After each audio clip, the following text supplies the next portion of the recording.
Drew Verhagen was placed on the IL, which they referred to as with shoulder stiffness and some numbness. Okay, so I'm not going to make any jokes about that. No. If he's hurt, he's hurt. But as it turns out, Ali Marmol, that talkative little manager, he added something to this, which is basically now it appears that Verhagen may be experiencing symptoms, or he is experiencing symptoms associated with thoracic outlet syndrome. Now, he revealed that to reporters after the game, earlier today, before the game. Yep.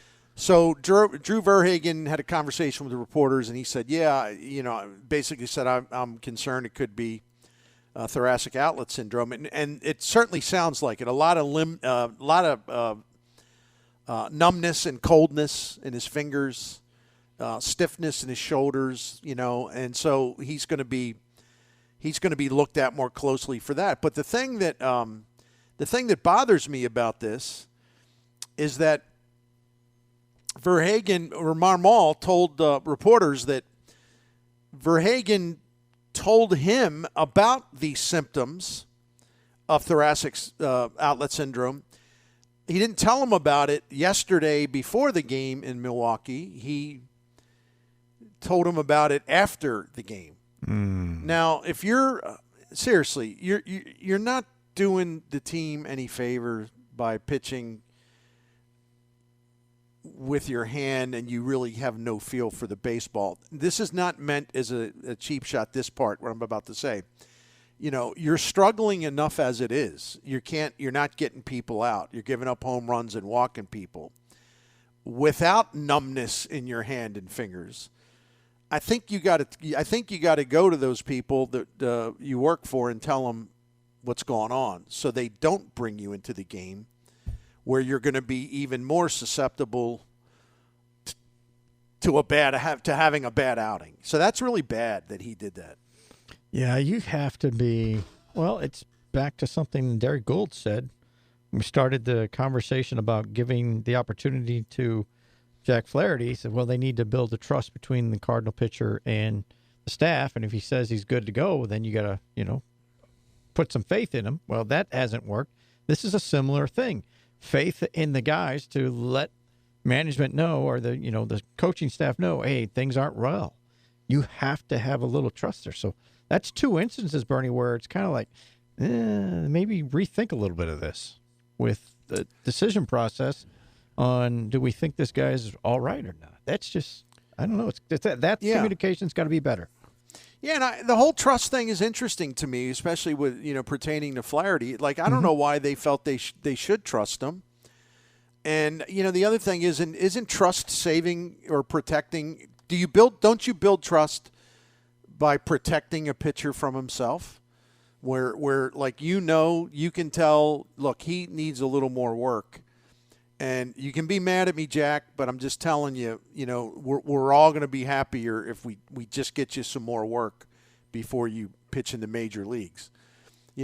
Doesn't that build trust when a manager's looking out for you and making the right decision and protecting you from yourself?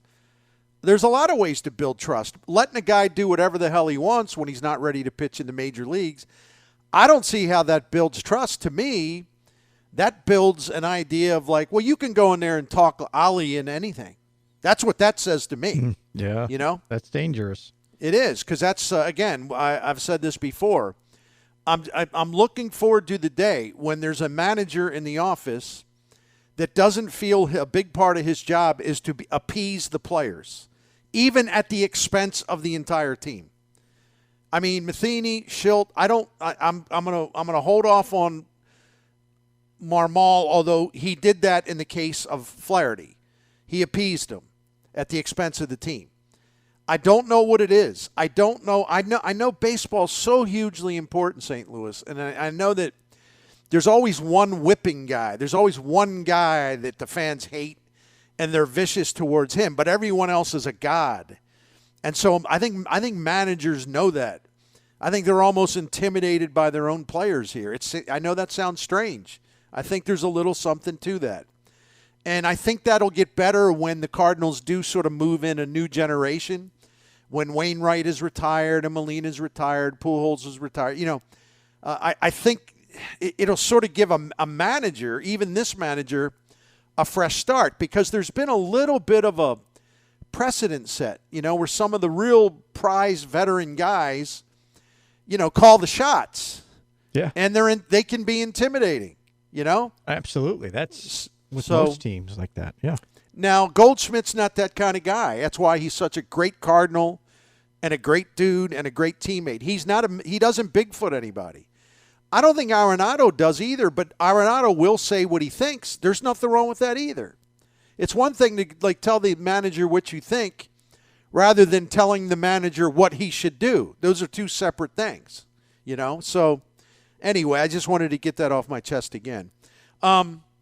So Packy Naughton's been brought up to take Verhagen's spot, and that's okay. If Packy's used in relief, he's done a nice job this year on a limited basis, but he's done a real nice job.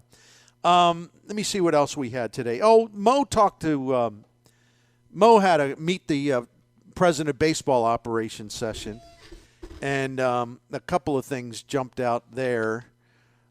He was talking about, in effect, Paul DeJong, and saying that Paul DeJong, in effect,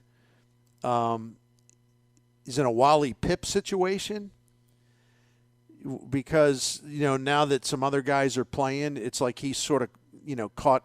Yeah. There's not an easy way to slip him in the major league lineup, and they want him to play. I'm sorry. I think Wally Pipp was actually a good player. I'm glad you said that. I was thinking the same thing. I'm like, that's not really the same. I think Wally Pipp was an all-star. Maybe not, but he was good.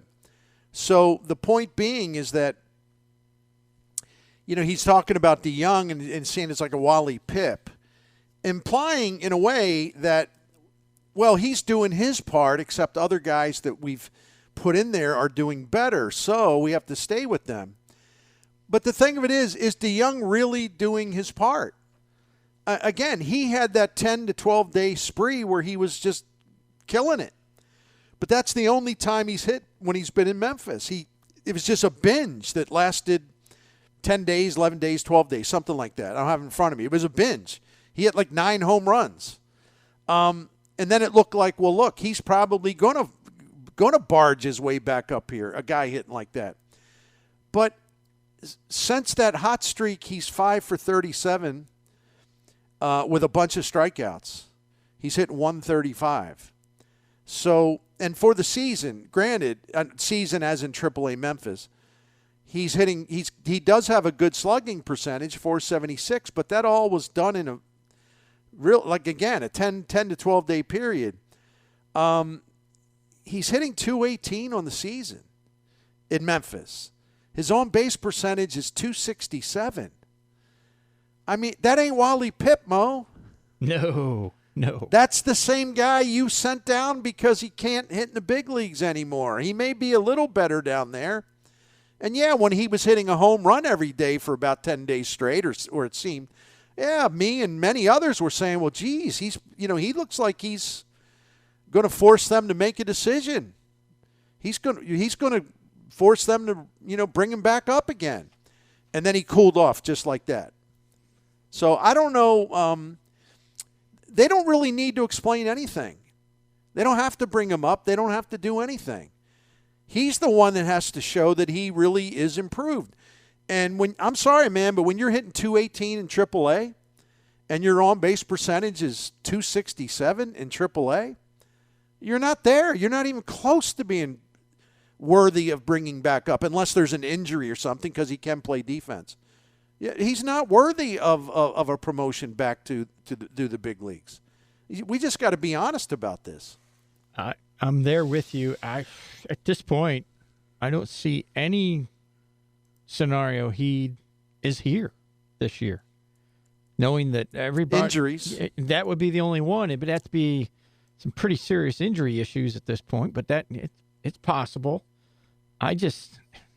His best case is to get hot here in the next month and somebody, again, on another franchise has a rash of injuries somehow, and they go, well, we could take a flyer on this guy to get us by.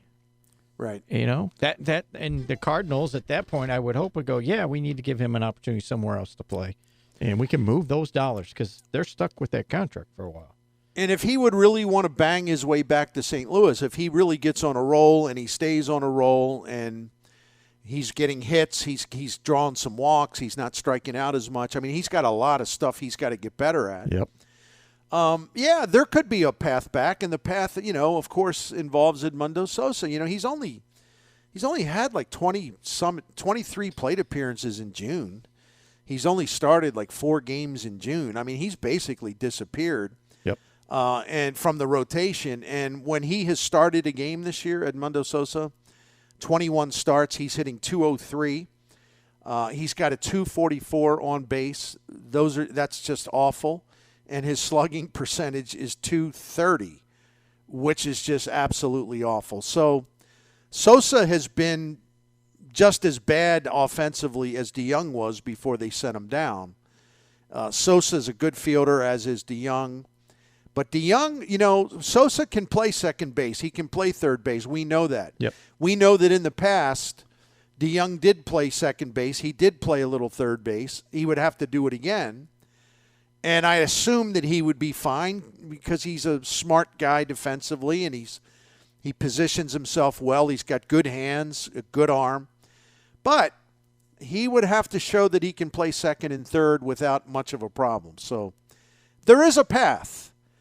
But for that path to really open up, it's not about Sosa. It's more about what DeYoung can do to deserve and to warrant and to justify a promotion back to St. Louis. If he doesn't do that, forget about it. No, one other thought with this. If Sosa was the guy to get injured and they go, okay, we'll bring DeYoung up, can DeYoung flourish being a guy knowing he's not going to play every day up at this level? Good question. I mean? Good question. The whole purpose was to send him down and get him at bats to get things fixed. Now, if he gets his chance up here and we go, yeah, but you're not going to play every day, can he flourish there? That's a big question mark and in a completely different situation. So, here's my stat of the day, and it's I don't know whether it's funny or sad. Maybe it's both. Seriously, maybe it's both. I was looking at something we were talking about yesterday about the pitchers that the front office brought in either via signing or via waiver claim. What they've done this year. So they brought in 6 pitchers, just to recap, for either a free agent signing or a waiver claim. Steven Matz, Drew Verhagen, Nick Whitgren, Aaron Brooks, Packy Naughton, and T.J. McFarland. Okay, those are 6 guys that the front office cherry-picked. They wanted every one of these guys, right? Yes, they did. The 6 pitchers have combined to allow 92 earned runs in 132 and 2/3 innings. That's a 6.24 ERA. This one right here is the stat of the day. Those 6 pitchers that the front office brought in, those 6 pitchers have allowed 34% of all the earned runs scored against the Cardinals this year. Oh, boy. Oh, boy. 34%. Over more than 1 out of every 3 runs allowed by the Cardinals this year, these guys were responsible for. And look, Steven Matz, there's hope for him. I'm not like he had 3 atrocious starts. He had 5 really, really good starts. There's hope for him. But if we're going by here in late June, if we're going by the bottom line stats of what they've done, Matz belongs in this group because here's the deal. If the other 5 were terrible, which they are, not Packy as much as a reliever, and Matz was good, when I did this, I still would have included Matz, even if it made the statistics better. Like, I'm not trying to cook the books, as they say. The bottom line is, Matz went on the IL and his ERA was about 6. So anyway, that group of 6, they have a 6.24 ERA. And they have allowed 34% of all the earned runs scored against the St. Louis Cardinals through 71 games, 72 games. And this is what we mentioned yesterday. They are a combined minus 2.4 wins below the replacement level, according to WAR. So in other words, you could take 6 people off the streets, and that would basically be the sum of their work as a below replacement level pitcher. They're not even as good as if you would just call, Memphis and just say, well, give me anybody. I don't care who it is. They're below that. So as I said earlier today, talking to someone about this, I said, I guess the only thing you can really say is better luck next offseason, I guess. Yeah. Can it be any worse than this? Not really. Again, there's hope for Mats, but right now, could it have turned out any worse? No, because look, those middle relievers that we're talking about here with this group, those are all guys the Cardinals studied, used their analytics on, and said, these are guys that will succeed here. Well, they've been wrong just about on every one of them. Whitgren's all right, but he's not great. That would be a big thing where it's circled in red in that front office right now where I go, guys, we need to reevaluate how that's being done because they have been really wrong. Not just close, they've been really wrong on that one. And that's kind of killing them right now. And the guy they spent the most money on was Verhagen, and it seems to me it's not exactly premature now with the news today to speculate he's going to need surgery, so he'll be out the rest of the year. We can make a joke and say, well, that'll help the Cardinals, him being out. But the point being, that's sunken cost, because there was always a chance he would turn it around and at least make some positive contributions because he does have some talent. But it's been one thing after another with him. And so they signed a pitcher that was not physically sound, and they've done that before. Remember when Luke Gregerson was signed to come here? Yes. And there's Brett Cecil. I mean, there's a whole bunch of them. And I don't know why, but here we go again, Jim. I don't know why. For whatever reason, these guys always get by the Cardinals medical staff. I don't know why. That is another point that's got to be circled in red. Go, okay, why are we missing this? You just can't bring guys in and, they're fine. And then realize within a couple weeks you get them in here, well, there's issues. Well, what do you mean there's issues? And Verhagen just kind of said, I've had this issue before. You mean you tell me they didn't even know this? That's frustrating. Yeah, that's what I'm talking about. And people wonder why I always raise hell about this or make fun of it because it's just it's incomprehensible, quite frankly. Agreed. That they screw up they screw up in the pitchers that they have who develop something going on with Jack Flaherty's shoulder being one example. They find ways to botch that stuff. I mean, they've botched it with guys that they've signed who were diminished, and they seem to be the only group of people, the front office and the staff, who didn't know that. Nick Whitgren, for example, who I respect because he's one of these guys who'll take the ball and give you everything he has. I respect him. But my goodness, his strikeout rate has just gone from respectable to it's just caved in. Last time I looked, it was like 12% or something. And then I looked at his velocity. It's down, down, down. They didn't do their homework on him. No. I mean, what? Absolutely not. So I just don't, and he had a terrible year last year. So it's not like the Cardinals can look at Nick Whitgren and say, well, look, hey, in 2021, this guy had a 2.31 ERA and a good strikeout rate. We had no way of knowing this was going to happen.